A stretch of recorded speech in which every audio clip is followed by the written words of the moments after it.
do it, but I know I'm in the South. It's so good to be in the South. I've been in Jersey for a while, but it's so good to be in the South. I ain't seen a good stripper in like years. Because we dance in the North, but it's a different type of dance. I'm gonna show you the difference between Northern dance and Southern dance. You know, we chill in the North. We cute, we getting our money with our cups.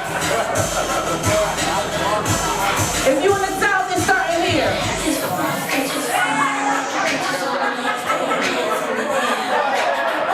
What? The bitch gonna come to the club like, what? That's my song, bitch, come on!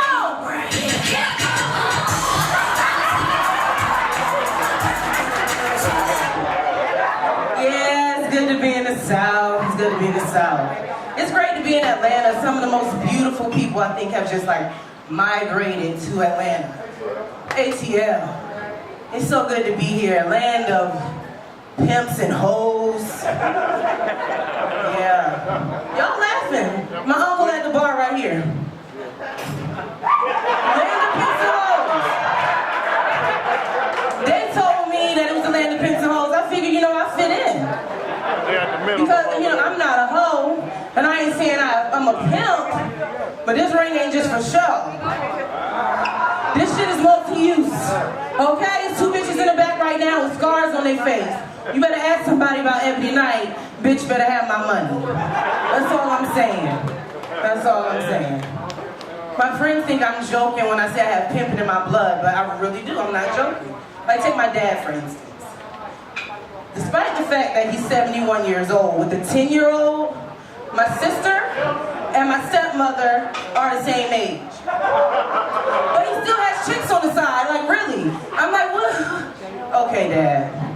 And I was surprised that he knew how to text, because like he has glaucoma. I'm like, you can still see it? Like you can text? And so I was really horrified when I caught him sexting. I know y'all know what sexting is. You text somebody something freaky, right? So one day I get a text and it's like, hey, freaky, and I'm like, Dad?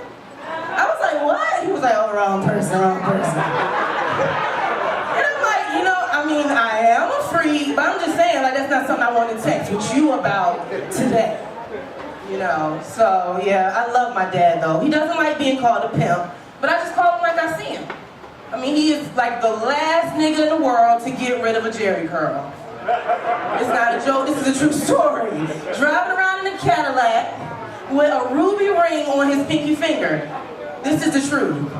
I'm not telling jokes, I'm just telling you about my life. You know, we cry, we laugh, it's fucked up, but I've learned to laugh about it. So yeah, he riding around. I mean, one day he came to my house and he's not even supposed to be driving. So I'm like looking out the window talking shit, like what is he doing driving? So I go outside, I'm like, what are you doing? So he got one bitch jumping out the car to get his cane. True story. Another bitch jumping out the car, you know, to come get his door and to help him until he gets his cane. He was like, I'm not driving.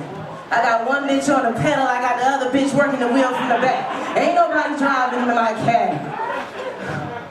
I love my dad. Yeah, he doesn't like being called a pimp. He's like, I resent that.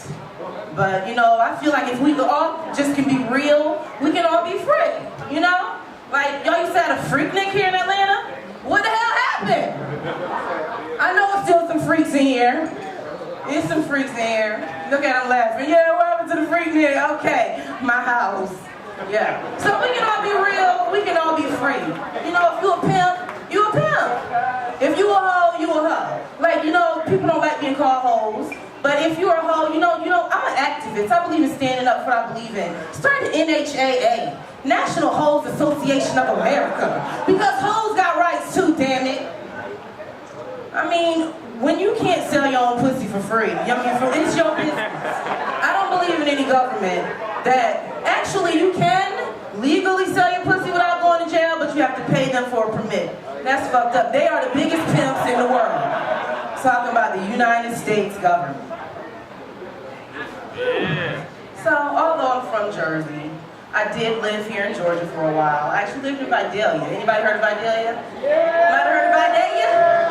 Okay, good. So I don't have to like explain like the onion, you know, sweet onion, and then they're like, oh yeah, the onion, Vidalia. Yeah, so I lived in Vidalia for a while.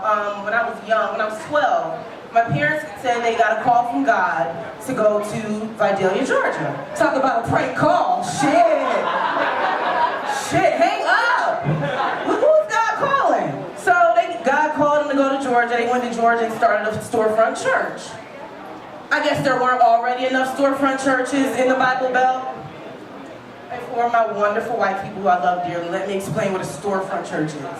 Because we don't really like go out and buy a church or build it. You know, we go get a store downtown and we start what is known as the building fund. Shit. The building fund. So, you know, Vidalia was like my first culture shock. Because in New Jersey, you know, like white people, black people, Indian people, it's like everybody, you know, lives together. We all talk together, we all chill. So my first day of school was like truly an experience like out of the page of a civil rights movie. Like I go over to a group of white girls and they're like, who let this jerkaboo in? And so I'm like standing there and then so I go over to some black girls now, they don't want to talk to me because they're staring at me like, what the fuck is wrong with you? Like, so now I'm crazy. So actually, true story, once again, my best friend became this mixed girl. I was like best of both worlds. It was kind of like Jersey, you know, everybody loved each other. So after about 2 years, they put me in an all-white Christian school in Vidalia named El Shaddai. I told you we can laugh and we can cry about this shit, but this shit is real. They put me in an all-white school called El Shaddai. And you know, the people were very nice because they were nice Christian people. But the undertones of racism were always there, and children will do what they are taught at home. So we're playing volleyball one day, and this guy's like, hey, Ebony, I thought your kind was so good at this. I'm like, all right. So I shot his ass and showed him what my kind was really good at. Shit, I'm from Trey and my name's Ebony. I don't know what my parents expected was going to happen at this shit. But yeah, so I showed them what we were really good at. But I love all types of people. I have all types of friends, and I'm so glad to be here in the South where everybody's like really, you know, mingling and loving each other. And one thing that I found brings people together more than anything else, other than sex maybe, is weed. I don't know who had to sign the petition, but I also work with the Ghetto Messiah with NORML, the National Organization for the Reform of Marijuana Laws. And I just want to share 2 things with you before I get out of here. Because if there's 2 things I've learned as an activist, it's number 1, any government that will criminalize a plant that is good for food, clothing, shelter, and medicine, and then legalize pharmaceuticals, alcohol, cigarettes. I mean, pharmaceuticals that really tell you, I'll make your ass bleed. Weed doesn't make your ass bleed, I'm just telling you. And so I just want y'all to sign the petition because if anyone is in prison over a plant, that's really fucked up. You're really fucking up people's families, taking people's families because of weed. It's a plant.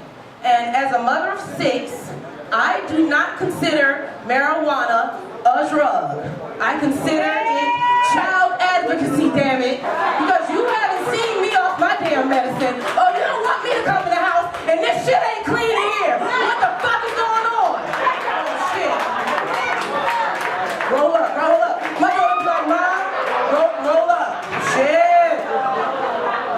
Real talk. But it's been good, Atlanta. It's great being here. Thank you so much for a warm welcome.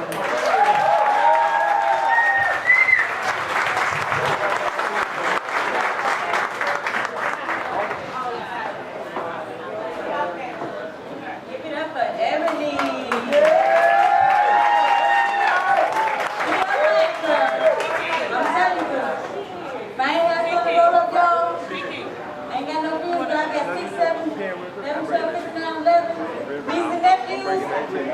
And I'm telling you, somebody probably would call CPS on me if I had some children. And I grow up, but it'd be a different story. All right, y'all. Bernicia Watson is coming to the stage, y'all. She's gonna come give y'all the show.